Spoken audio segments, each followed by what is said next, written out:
사도신경으로 우리의 신앙을 하나님께 고백합니다. 나는 전능하신 아버지 하나님, 천지의 창조주를 믿습니다. 나는 그의 유일하신 아들 우리 주 예수 그리스도를 믿습니다. 그는 성령으로 잉태되어 동정녀 마리아에게서 나시고 본디오 빌라도에게 고난을 받아 십자가에 못 박혀 죽으시고 장사된 지 사흘 만에 죽은 자 가운데서 다시 살아나셨으며 하늘에 오르시어 전능하신 아버지 하나님 우편에 앉아 계시다가 거기로부터 살아있는 자와 죽은 자를 심판하러 오십니다. 나는 성령을 믿으며 거룩한 공교회와 성도의 교제와 죄를 용서받는 것과 몸의 부활과 영생을 믿습니다. 아멘. 우리 찬송가 445장 찬양하겠습니다. 찬송가 445장 태산을 넘어 홈곡에 가도 함께 찬양하겠습니다.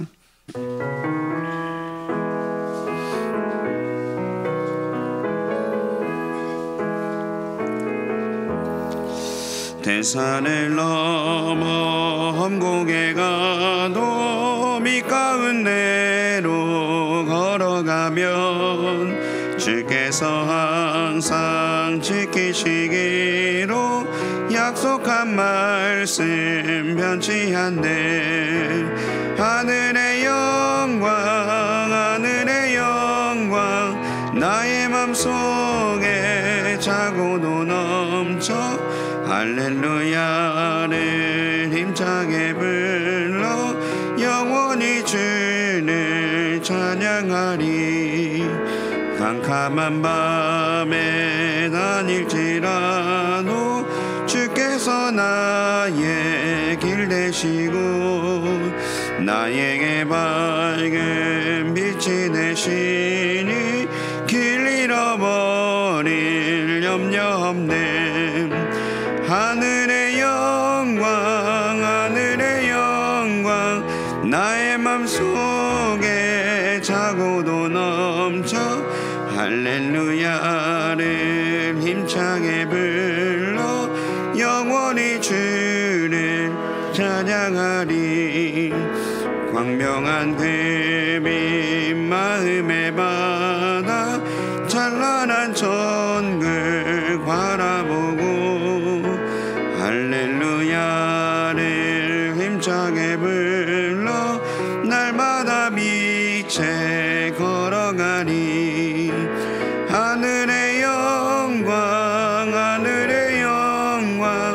나의 맘속에 차고도 넘쳐 할렐루야를 힘차게 불러 영원히 주를 찬양하리. 아멘. 오늘 우리에게 주시는 하나님 말씀은 느헤미야 6장 15절에서 7장 4절까지 말씀입니다. 성경 말씀 느헤미야 6장 15절에서 7장 4절까지 말씀입니다.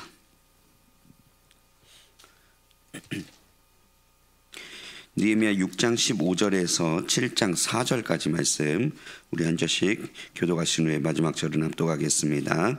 성벽 역사가 52일 만인 엘룰월 25일에 끝나매 우리의 모든 대적과 주위에 있는 이방 족속들이 이를 듣고 다 두려워하여 크게 낙담하였으니 그들이 우리 하나님께서 이 역사를 이루신 것을 알미니라. 또한 그때에 유다의 귀족들이 여러 번 도비아에게 편지하였고 도비아의 편지도 그들에게 이르렀으니 도비아는 아라의 아들 스가냐의 사위가 되었고 도비아의 아들 여호하난도 베레갸의 아들 무술람의 딸을 아내로 맞이하였으므로 유다에서 그와 동맹한 자가 많음이라. 그들이 도비아의 선행을 내 앞에 말하고 또 내 말도 그에게 전하매 도비아가 내게 편지하여 나를 두렵게 하고자 하였느니라. 성벽이 건축됨에 문짝을 달고 문지기와 노래하는 자들과 레위 사람들을 세운 후에 내 아우 하나니와 영문에 관한 하나냐가 함께 예루살렘을 다스리게 하였는데 하나냐는 충성스러운 사람이요 하나님을 경외함이 무리 중에서 뛰어난 자라. 내가 그들에게 이르기를 해가 높이 뜨기 전에는 예루살렘 성문을 열지 말고 아직 파수할 때에 곧 문을 닫고 빗장을 지르며 또 예루살렘 주민이 각각 자기가 지키는 곳에서 파수하되 자기 집 맞은편을 지키게 하라 하였노라. 있습니다. 그 성읍은 광대하고 그 주민은 적으며 가옥은 미처 건축하지 못하였습니다. 아멘. 기도하겠습니다. 참 좋으신 주님, 은혜와 사랑을 진심으로 감사합니다. 오늘 하루도 첫 시간을 주님 앞에 드려 이렇게 은혜 가운데 하나님을 예배할 수 있게 하심을 진심으로 감사합니다. 하나님, 우리에게 은혜를 부어 주옵소서. 하나님, 우리에게 말씀하여 주시옵소서. 우리가 들어야 할 말씀을 하나님 듣게 하여 주셔서 정말 주님과 깊이 동행할 수 있는 오늘 하루 될 수 있도록 하나님께서 함께 하여 주시옵소서. 1천 번째 드린 예물 손길이 있고 11조 드린 손길 가운데 은혜를 더하여 주시옵시고 더욱더 그의 삶이 더욱더 하나님의 도우심과 은혜로 충만해지는 은혜의 역사를 경험할 수 있도록 하나님께서 인도하여 주시옵소서. 감사드리며 예수님 이름으로 기도드립니다. 아멘. 이 새벽에도 주님의 은혜가 함께 하시기를 축복합니다. 우리는 계속해서 느헤미야서를 읽고 있습니다. 이 느헤미야라는 사람은 아마 여러분도 굉장히 묵상할 때마다 많이 느끼시겠지만 저도 참 이 사람이 오히려 이 현대의 그리스도인들에게 굉장히 참 어떤 모델이 참 되는 것 같다라는 생각을 많이 합니다.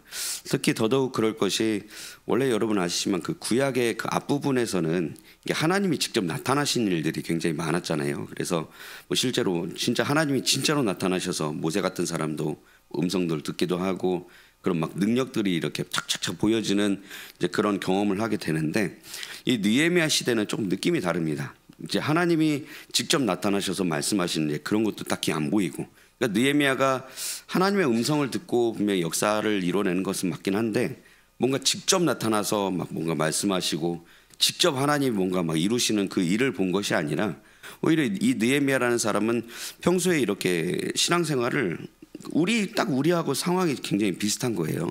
근데 이게 뭐 하나님 뭔가 막 우리 눈에 보이고 뭔가 귀에 들려서 뭔가 하나님의 음성을 듣는 것은 아닌데, 근데 신기하게도 이 사람은 언제나 하나님의 음성을 들어요. 진짜 음성을 듣고, 그리고 그 음성을 따라서 이 하나님의 역사를 또 이뤄내는 이제 그런 모습들을 보았을 때에 굉장히 우리 그 현대의 그런 신앙인들에게 어떻게 하면 이 하나님의 음성을 들으며 어떻게 하면 이 신앙에서 승리할 수 있는가, 이러한 부분에 있어서 굉장히 좋은 모델이 되고 있는 것을 볼 수가 있습니다. 이제 그러한 면을 한번 생각해 보시면서 오늘 본문 말씀을 좀 보시게 되면은 오늘 본문은 크게 두 가지로 우리가 구분할 수 있겠죠. 먼저 이제 6장 15절에서 19절까지 보시면은 이제 이 성벽이 52일 만에 드디어 마쳤다. 이제 그 이야기를 이제 하고 있는 것이고요. 두 번째로 7장 1절부터 4절까지 말씀은 이제는 그 성벽이 잘 마쳤는데 이제 그것으로 끝나는 것이 아니라 이제 성벽을 지킬 사람부터 이제 사람을 세우고 있는 이제 그 모습을 볼 수가 있습니다. 먼저 15절부터 19절까지의 말씀을 보시면은 먼저 15절 보시면 이제 드디어 성벽의 역사가 52일 만에 끝났습니다라고 이제 오늘 성경은 이야기하고 있죠. 이 성벽을 건설하는 데 있어서 52일은 굉장히 짧은 시간입니다. 이제 진짜 말 그대로 짧은 시간인데 그만큼 이것이 참 쉽지 않은 일이었다라는 것을 의미하기도 하고 그것이 참 하나님의 은혜였다라는 이제 그것을 표현하는 부분이기도 합니다. 특히나 이제 이 기간이 이 52일이라는 기간이 그 성벽을 건축하는 기간이 더 힘들었던 이유를 오늘 17절에서 19절 말씀에서 우리에게 잘 설명을 하고 있죠. 그 17절 말씀 보시면 이렇게 얘기해요. 또한 그때에, 여기서 말하는 이제 그때라는 것은 그 기간 동안을 얘기하는 겁니다. 그래서 성벽을 건축하고 있는 그 기간 동안 무슨 일이 있었냐면은 그 유다의 귀족들이 여러 번 도비아에게 편지하였고 도비아도 그들에게 편지했다라고 이야기합니다. 도비아라는 사람은 아마 계속 묵상해 보셨으면 잘 아시겠지만 암몬 사람이었고요. 말 그대로 그냥 대적이었습니다. 그러니까 그 느헤미야가 오기 직전까지 그 이스라엘을 그냥 좌지우지했던 이제 그런 영향력이 있었던 그런 사람인 것으로 우리는 이제 판단을 할 수 있겠죠. 근데 이 도비아라는 사람이고 어쨌든 암몬족이고 대적인데 왜 유다의 귀족들과 이렇게 편지를 하는가? 18절 말씀 보시면은 이제 그 대답이 지금 거기 나와 있어요. 도비아는 아라의 아들 스가냐의 사위가 되었고 도비아의 아들 여호야난도 베레가의 아들 무술람의 딸을 아내로 맞이하였으므로 유다에서 그와 동맹한 자가 많음이라. 뭐라고 얘기하는 거예요? 그 아라의 아들 스가냐라는 사람은, 이제 스가냐라는 사람은 그 느헤미야 3장에 나오는 사람이긴 한데, 이 아라의 아들 스가냐는 여기 성경에는 이제 한 군데밖에 안 나와요. 근데 그래서 이제 이 사람이 누군지는 잘 모르겠는데 추측으로는 이 사람도 유다의 귀족 중에 한 사람이다. 이제 그렇게 볼 수 있는 것이고요.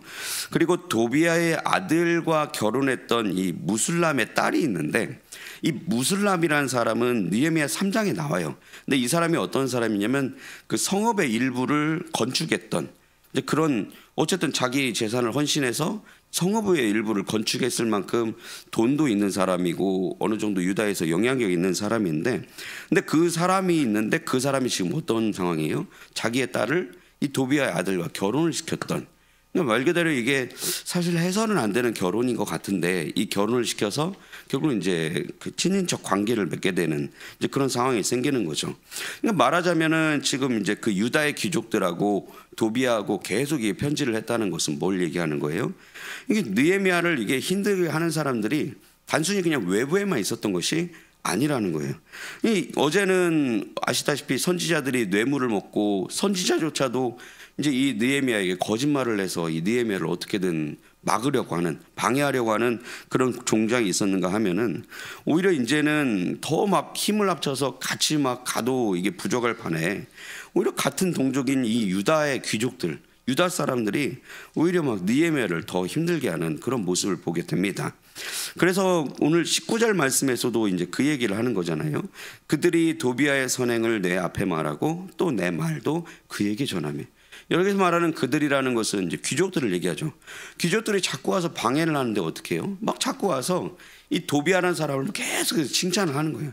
도비아가 이래서 좋고 저래서 좋고, 이 사람 정말 믿을만하고 정말 이 사람 괜찮은 사람이고. 근데 여러분 사실 괜찮은 사람입니까? 지금 계속해서 이 느헤미야라는 사람이 성벽을 건축하려고 하는데 계속해서 방해했던 그런 사람이잖아요. 이 어떻게든 성벽을 막으려고 하는 그런 사람을 이 외부에서 그런 사람이 있는 것도 힘들어 죽겠는데 오히려 그 내부에 있는 이 귀족들까지, 유다 사람들까지 찾아와서 이 사람 좋고 이 사람 말 잘 들어야 하고 막 이런 얘기를 계속해서 하는 것도 문제가 되는 거죠.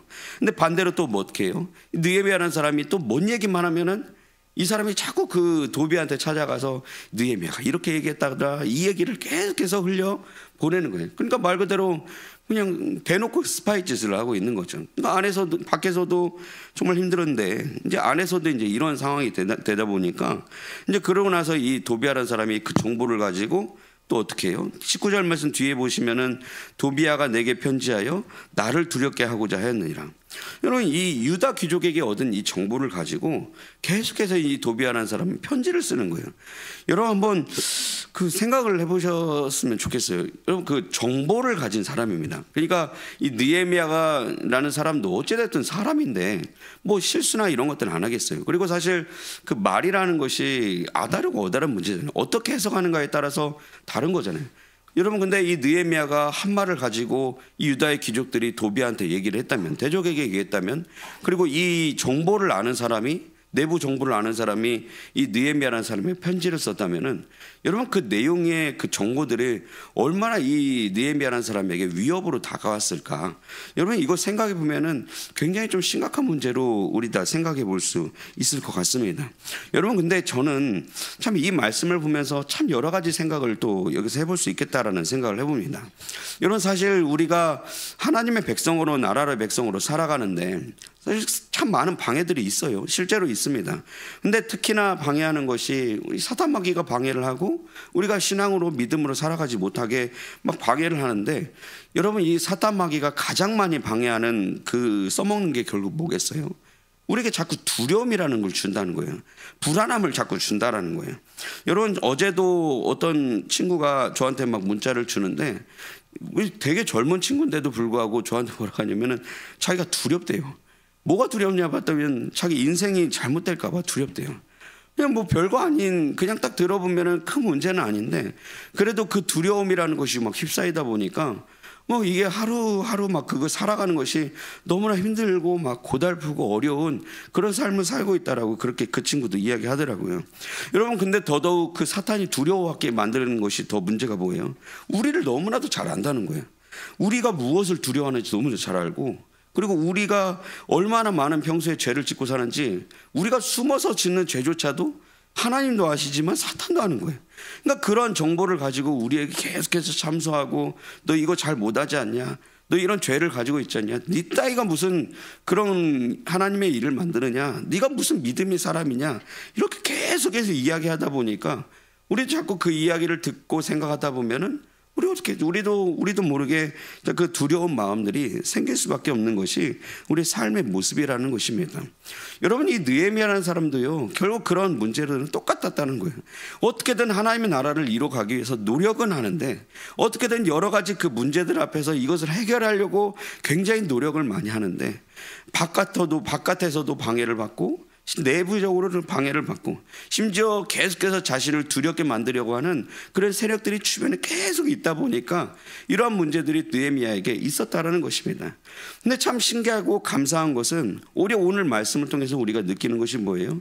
그런 두려워할 만한 문제가 분명히 느헤미야에게 있었음에도 불구하고 진짜 똘똘 뭉쳐도 시원찮을 판에 외부도 적이 있고 심지어 내부도 적이 있어서 자신의 온갖 이야기를 퍼나르는 그런 사람이 있음에도 불구하고 오히려 이 느헤미야라는 사람은 그 두려워할 뻔한 그 모든 문제들 속에서 그것을 오히려 하나님의 이름으로 승리하고 나아가고 있는 것을 우리에게 보여주고 있었다라는 것입니다. 그렇다면 오늘 이 느헤미야라는 사람은 어떻게 이렇게 이길 수 있었을까? 이 두려운 마음을 가지게 만드는 그 여러 가지 문제들 속에서 어떻게 이 사람이 승리할 수 있었을까? 그 말씀들을 우리가 오늘 말씀과 여러 가지 말씀을 통해서 계속해서 본다면은 결론은 너무나 단순하게 나오는 것을 우리가 볼 수 있습니다.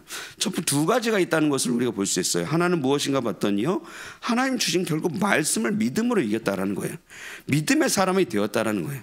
여러분, 솔직히 처음에도 말씀드렸지만 이 사람이 하나님을 직접 본 적이 없습니다. 하나님의 어떤 능력을 실제적으로 체험한 적은 없습니다. 근데 신기하게도 이 사람이 계속해서 이 하나님께 구했던 것은 뭐냐면은 말씀을 가지고 기도를 하기 시작을 했다는 거예요. 여러분, 그 느헤미야 1장부터 여러분 쭉 봐오시면 아셨겠지만 1장의 기도가 결국 무슨 기도예요? 말씀을 붙잡는 기도예요. 하나님 옛날에 이렇게 말씀하시지 않습니까? 성경 말씀에 하나님이 이렇게 말씀하시지 않습니까? 하나님 이 말씀하신 것을 지금 응답하여 주시옵소서.